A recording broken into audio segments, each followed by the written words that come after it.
Olá, mais uma vez aqui com vocês, professor Marco Túlio, com fundamentos de vibrações mecânicas. Hoje escreveremos a equação do movimento de um sistema de 2 graus de liberdade, composto por um carro em translação e um pêndulo acoplado, utilizando aí o princípio de D'Alembert. Então vamos lá. Bom, pessoal, primeiramente, vamos apresentar aqui que é esse problema do carro com pêndulo acoplado. É simplesmente a questão o problema do pêndulo invertido, que é um problema clássico em sistemas de controle, tá bom? Quando a gente vai fazer o projeto de controladores, qualquer livro de controle vai ter esse problema apresentado lá, né? Que é basicamente essa situação que vocês estão vendo aí, ó. Né? Aquela brincadeirinha de equilibrar a vassoura com a palma da mão. É justamente isso aí. Tá? Então tem vários conceitos, né? Vários conjuntos desses aí, muitos comerciais, muitos montados nos laboratórios, que consiste basicamente de uma guia ou um trilho sobre o qual o carrinho vai trabalhar, transladando de um lado para o outro, e um pêndulo acoplado a ele. Tem um pivô aqui no carrinho, um pêndulo. E uma força de controle atuando no carrinho. Eu vou deixar um link aí em cima aí no card, para vocês verem o exemplo que está colocado na prática, né, real. Aí fica mais fácil de vocês compreenderem, tá bom? Então vamos continuar aqui. Bom, então o sistema é isso aí.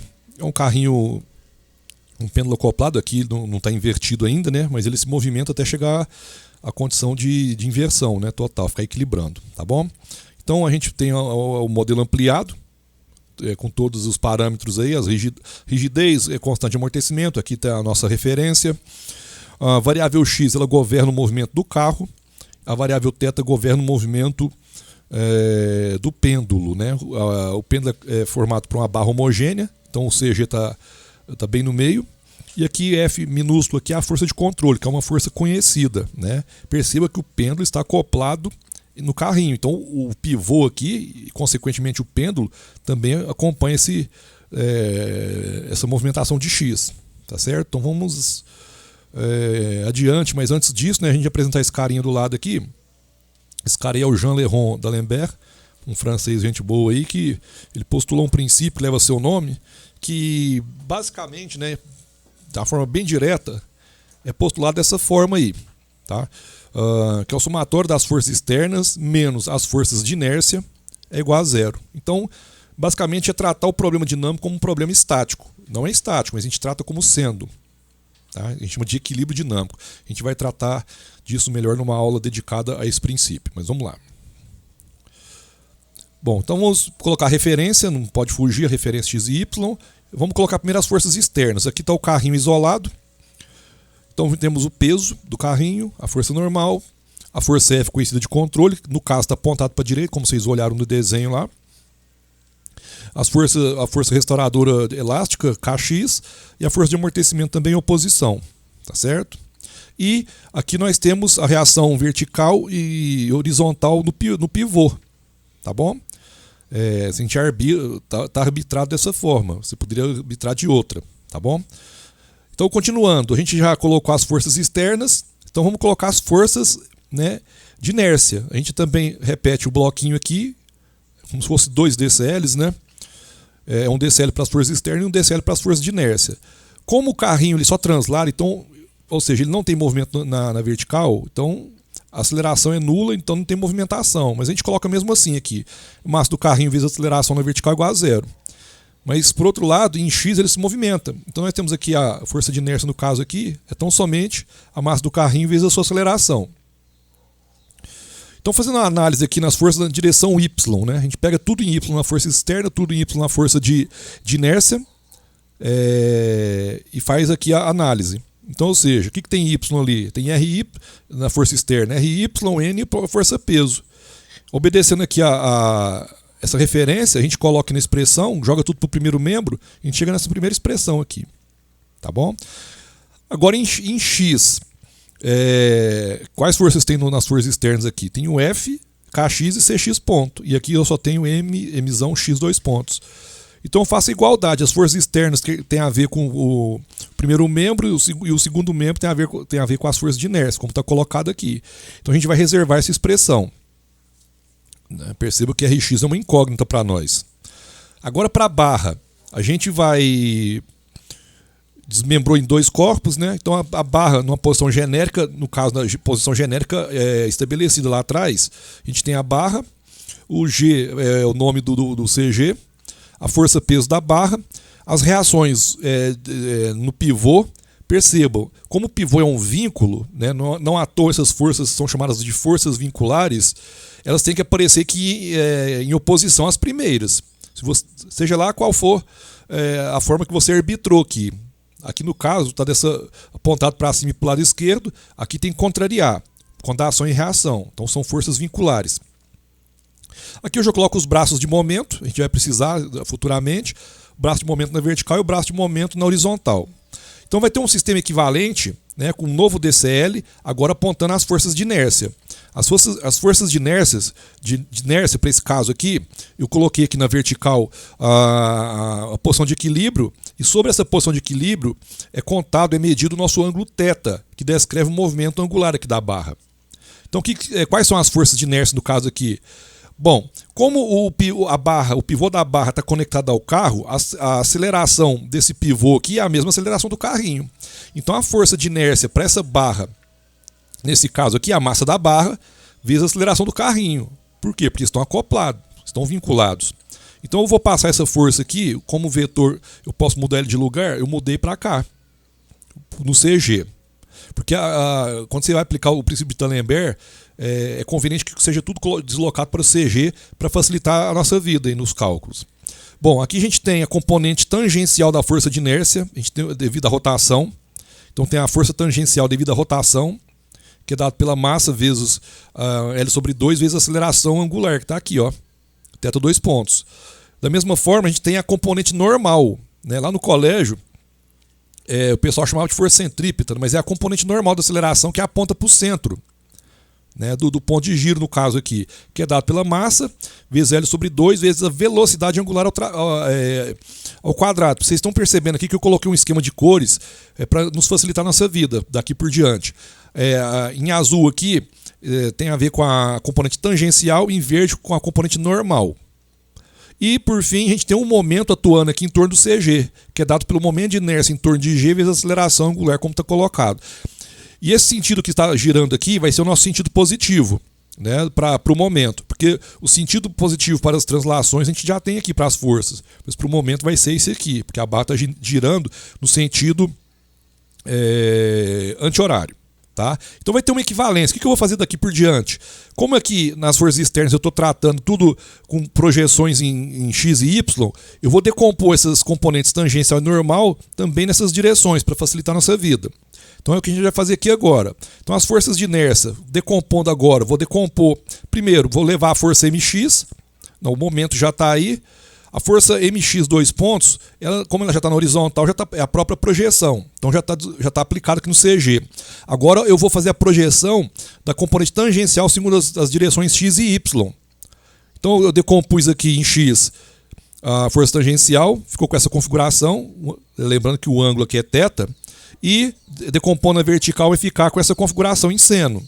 Então aqui eu já decompus a componente tangencial, a força tangencial segundo as direções x e y. Analogamente eu vou fazer o mesmo com a componente normal aqui, ó, vou projetar em x e y. Projetando primeiramente em y, como está 90 graus da força tangencial, o que era seno aqui em azul vai ficar cosseno no verde. Então dessa forma. E projetando aqui na vertical vai ficar apontado para a esquerda com essa configuração. Certo? Isso é muito importante, viu, gente? Muito importante mesmo. Porque agora eu vou poder fazer uma equivalência entre as forças externas aqui com as forças de inércia. Ih, rapaz, que é isso? Aqui não tá parecendo magia, mas não é não, viu? Aqui é mecânica. Eu pedi licença pro senhor aqui com esse olho de Agamotto, sai para lá, tá bom? Bom, então perceba que agora eu só tenho duas configurações, as forças externas e as forças de inércia. Agora eu tenho tudo aqui decomposto em x e y, que vai facilitar. Então vamos analisar cada direção e cada rotação aqui. Então analisando as forças na direção x, eu vou pegar tudo que é horizontal aqui no externo com o horizontal, a somatória das forças horizontais aqui em inércia. Fazendo isso, olha o que vai acontecer. Aqui do lado direito e esquerdo, que são as forças externas, só tem Rx mesmo, que está aqui, ó. Eu só tenho Rx mesmo. E o que eu tenho em x aqui do outro lado? Eu tenho mx dois pontos, que está aqui. Eu tenho essa componente, que está aqui. E a componente vertical, que está aqui. Então eu tenho todo mundo. Respeitando sempre esse referencial aqui, gente, ó. Respeitando os sinais. Pode ver aqui, ó, os sinais sendo respeitados. Tá? Analogamente, com as forças na direção Y, mesma coisa. Eu vou pegar tudo que está em Y aqui nas forças externas, a soma de tudo que está em Y, com a soma de tudo que está em Y aqui nas forças de inércia. Foi o que eu fiz aqui. Aqui eu só tinha RY e o peso, tá aqui, ó, respeitando já os sinais devido às forças externas, e eu peguei tudo que está em Y aqui nas forças de inércia e apliquei no segundo membro.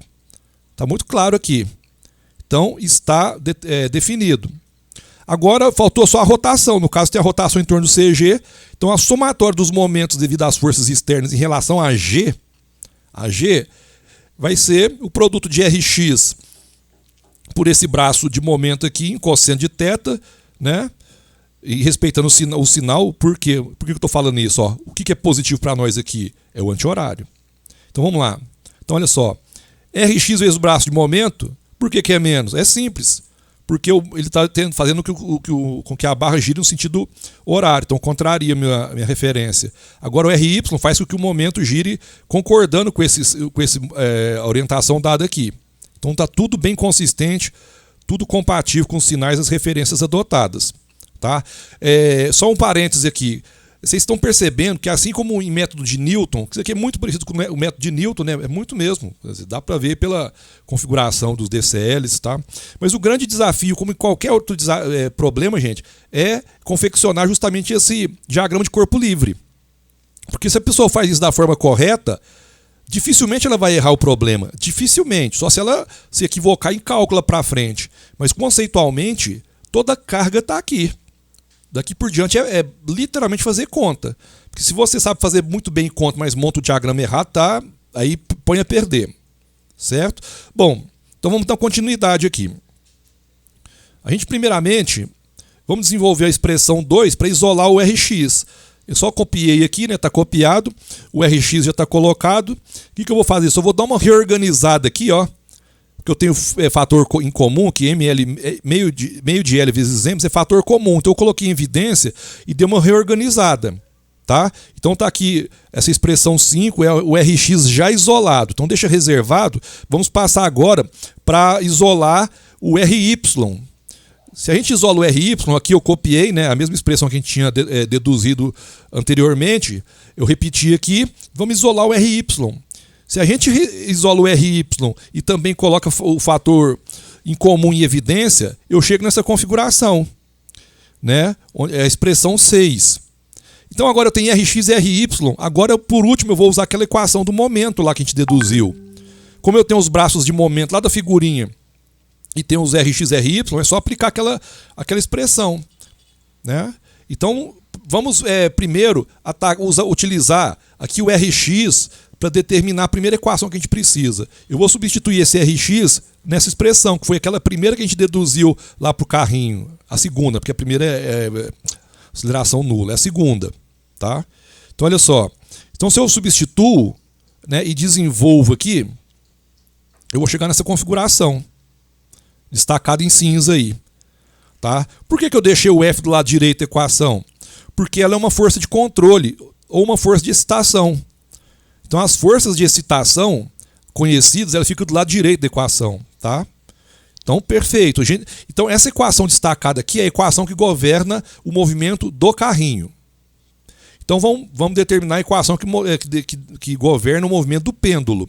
Então é simples, como eu falei, eu já tenho Rx, Ry, tenho os braços de momento da figurinha, substituo, né? Eu substituindo vai ficar assim, ó. Então o que vai acontecer aqui, ó? Só para lembrar, esse pedacinho aqui, ó, esse aqui é o braço de momento para Rx, e Rx é tudo que está entre colchete aqui, viu, gente? Rx. Esse pedacinho aqui, ó, é o braço de momento para Ry, e tudo que está entre colchete aqui, ó, é Ry. Tá certo? Então, eu organizando, fazendo as manipulações algébricas cabíveis aqui, eu vou culminar nessa expressão gigante aqui, ó. Ela é gigante, passa até para outra linha. Mas já tem algumas facilidades aqui, né? Eu já sei que cosseno ao quadrado de θ mais seno ao quadrado de θ é 1. Então, se eu faço as simplificações cabíveis aqui nesse trabalho algébrico, eu vou culminar nessa equação destacada em cinza, que é a equação que governa o movimento do pêndulo. Tá bom? Então, antes de mais nada, não sei se vocês perceberam, mas em nenhum momento eu fiz consideração de ângulo pequeno, aqui de θ pequeno, assim como nós fizemos muito lá em sistemas para um grau de liberdade. Como a gente está tratando aqui de um pêndulo invertido, então os ângulos são grandes, são bem grandes. Então a gente não pode simplesmente falar que é pequeno, tá certo? Quando a gente vai fazer o projeto de controle, a gente tem que considerar essa equação cheia aqui, completa. Mas, se por um acaso você quer linearizar esse sistema, é muito simples. É muito simples. Vamos aprender rapidamente como a gente faz isso. Então, se a gente quer linearizar, bom, temos a primeira equação, a equação do carrinho e a equação do pêndulo. Então tem um checklist aqui da linearização, né? O que é o checklist rapidamente? É considerar cosseno de θ aproximadamente 1 e seno de θ aproximadamente θ. Então vamos fazer isso aqui já. Vamos para a gente fazer o checklist. Aqui, cosseno de θ. Cosseno de θ, ele vai para 1, certo? Seno de θ vai para θ. Vamos na equação de baixo. Cosseno de θ vai para 1 e seno de θ vai para θ. Então, primeiro aqui, já fiz o primeiro passo do checklist. Agora, vamos nesse segundo passo aqui, que é desprezar x e y e ou suas derivadas de ordem maiores que 2. Então, o que tem de aqui, variável aqui, que está ao quadrado, né? Pô, tem um θ ponto ao quadrado. É maior ou igual a 2, né? Então, esse cara aqui, ele vai para o vinagre, vai para o sal, vai para o saco. Some, a gente despreza. Vamos ver, na outra expressão não tem essa ocorrência. Vamos ver o terceiro passo do checklist, é desprezar os produtos entre x e θ, e ou suas derivadas. Não ocorre nem na primeira equação, nem na segunda. Então, a gente já atingiu o segundo checklist, terceiro checklist, beleza. Então, se a gente linearizar, eu não vou entrar aqui no detalhe, eu vou colocar outro vídeo no card aí, como é que a gente faz para escrever essa equação agora na forma matricial. Porque agora sim é possível escrever a equação na forma matricial. Quando a equação está na forma não linear, completa, cheia, não é possível escrever na forma matricial. Mas quando está linearizado é possível. Então eu vou colocar a equação aqui, mas eu vou deixar no card aí um outro vídeo explicando como é que a gente transcreve a equação, né, ela separadinha lá para a forma matricial. Então a equação matricial para esse problema já linearizado, ele assume essa forma que está apresentada aqui. Tá bom? Assume essa forma. Olha, a força de controle está aqui. O controle é só em um ponto, para a turma de controle aí, a gente chama de sistemas subatuados. Certo? Olha que interessante. Quando a gente tem sistemas linearizados, a gente tem um termo de acoplamento. Essa matriz aqui é simétrica. Essa matriz aqui é simétrica. Isso é bom quando aparece na forma matricial. Quer dizer que a equação ela caminhou bem. Tá certo? Pessoal, então é isso. Espero que tenham gostado. Divulguem o material, inscreva-se no canal, tá bem? Acione o sininho para receber as notificações e até uma próxima. Tchau.